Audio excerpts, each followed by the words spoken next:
जोहार साथियों। आज हम लोग जो हमारा जेटेट का सिलेबस है उसमें हम लोग लिटरेरी टर्म के बारे में पढ़ने जा रहे हैं और ये लिटरेरी टर्म है सोनेट। हमें सबसे पहले सोनेट के बारे में समझना है कि आखिर सोनेट होता क्या है और इसमें क्या क्या चीज़ें जो है इम्पॉर्टेंट है। तो चलिए देर न करते हुए हम लोग इस टॉपिक की शुरुआत करते हैं। सबसे पहले सोनेट। सोनेट क्या होता है? तो सोनेट जो है एक लिरिकल पोइम होता है। सोनेट को हम लोग एक लिरिकल पोइम कहते हैं जो 14 लाइन्स यानी कि 14 लाइन की लिखी जाती है। सोनेट क्या है? तो ये एक ऐसा लिरिकल पोइम है, लिरिक्स में लिखी जाती हैं, जिनके कितने लाइन्स होते हैं? तो जिनके टोटल कितने लाइन्स होते हैं? तो जिनके होते हैं टोटल 14 लाइन्स। सोनेट के जो टोटल लाइन्स होते हैं वो कितने होते हैं दोस्तों? तो 14 होते हैं। सब दूसरा टर्म क्या है कि it is written in iambic pentameter. इनको जो है आयम्बिक पेंटामीटर में लिखा जाता है। अब ये आयम्बिक पेंटामीटर क्या होता है? तो आयम्बिक पेंटामीटर का मतलब होता है कि इसमें दो तरह के सिलेबल होते हैं।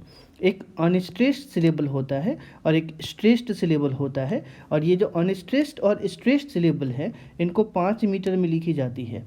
इनको मापा जाता है 5 मीटर में।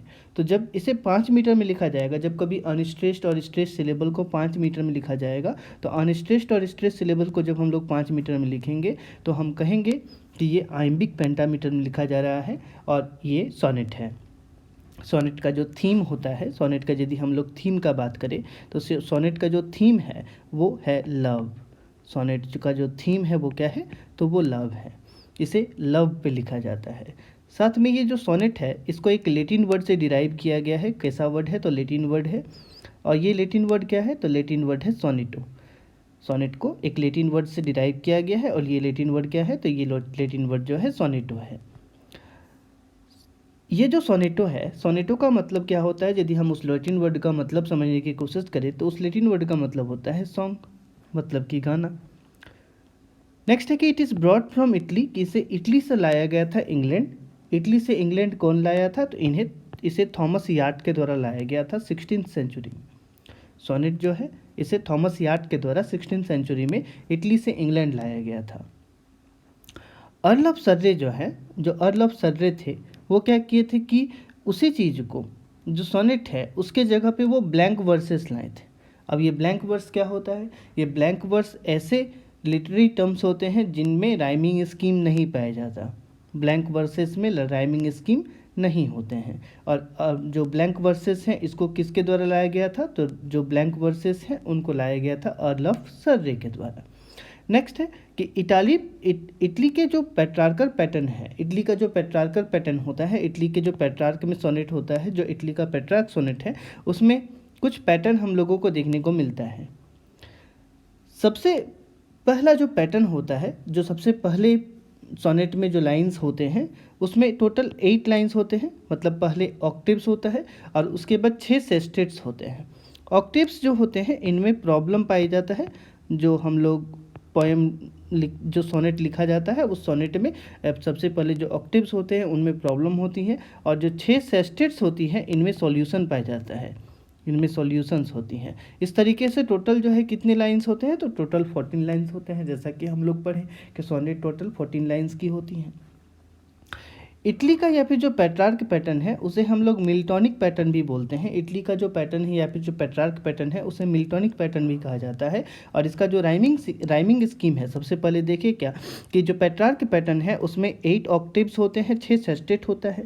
मतलब कि ये जो है पहला 8 लाइन का फिर 6 लाइन का होता है। तो जो 8 लाइन है उसका राइमिंग स्कीम होता है A B B A B B A. और जो 6 लाइन है बाद के उसका जो राइमिंग स्कीम होता है वो होता है C D E C D E.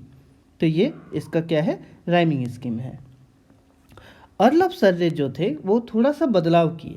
जो इटालियन पैटर्न था उस इटालियन पैटर्न में थोड़ा सा बदलाव जो है अर्ल ऑफ सर्रे के द्वारा किया गया।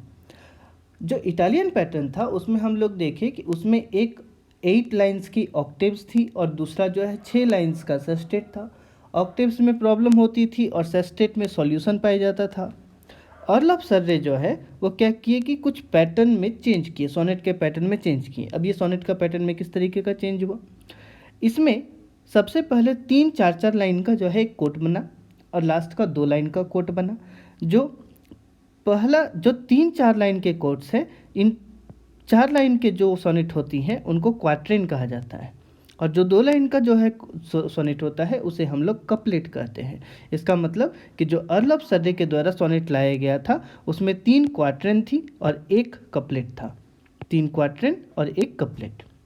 राइमिंग स्कीम क्या है? तो इसका राइमिंग स्कीम है ए बी, बी के बाद सी आएगा तो सी डी, डी के बाद ई आएगा तो ई एफ, और एफ के बाद जी आएगा तो जी। तो ये अर्ल ऑफ सर्रे के द्वारा दिया गया राइमिंग स्कीम है सोनेट में।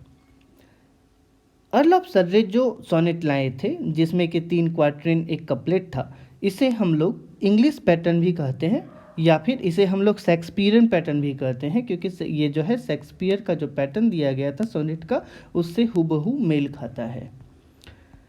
इसके बाद एडमंड स्पेंसर जो है थोड़ा सा और बदलाव किए सोनेट पे। जो अभी हम लोग देखें कि जो इनके द्वारा लाया गया था पैटर्न, किनके द्वारा, तो इटली के जो पैटर्न था, इटली का जो पैटर्न था, है ना, अर्ल ऑफ सर्रे का जो पैटर्न था, उसी अर्ल ऑफ सर्रे के पैटर्न में थोड़ा सा बदलाव एडमंड स्पेंसर के द्वारा किया गया था। एडमंड स्पेंसर क्या किए कि जो पैटर्न है उसमें 3 क्वाट्रेन को रखे और 1 कपलेट को रखे, जैसा कि पीछे हम लोग देख चुके हैं। उसी तरीके से अर्ल ऑफ सर्रे भी किए थे। राइमिंग स्कीम में थोड़ा सा बदलाव है। यहाँ पे जिस पे राइमिंग स्कीम खत्म हो रहा है उसी पे अगला राइमिंग स्कीम स्टार्ट हो जाता है, और उसमें जिसमें राइमिंग स्कीम खत्म हो रहा था उसी पे उसके आगे जो लेटर आती है उससे राइमिंग स्कीम स्टार्ट होता था। इसमें क्या हो रहा है कि यदि राइमिंग स्कीम एडमंड स्पेंसर का देखें तो ये राइमिंग स्कीम है ए बी, फिर बी सी, फिर सी डी और फिर ई। ये इसका राइमिंग स्कीम था, किनके द्वारा? तो दिया गया एडमंड स्पेंसर के द्वारा। 19th सेंचुरी में जीएम हॉपकिंस आए, और ये जो जीएम हॉपकिंस हैं ये अपने साथ एक सोनेट लाए। ये सोनेट जो है अब 14 लाइन्स की नहीं थी, ये जो सोनेट थी ये मात्र 10.5 लाइन्स की थी, 10.5 लाइन की थी, जिसे हम लोग कभी कभी 11 लाइन भी बोलते हैं। ये जो 19th सेंचुरी में जीएम हॉपकिंस के द्वारा सोनेट लाया गया था, इस सोनेट को कर्टल सोनेट या फिर कर्टेल सोनेट कहा जाता है। तो जीएम हॉपकिंस जो है कौन सा सोनेट लाए? तो कर्टल सोनेट या फिर कर्टल सोनेट। आशा करता हूँ आपको समझ में आया होगा।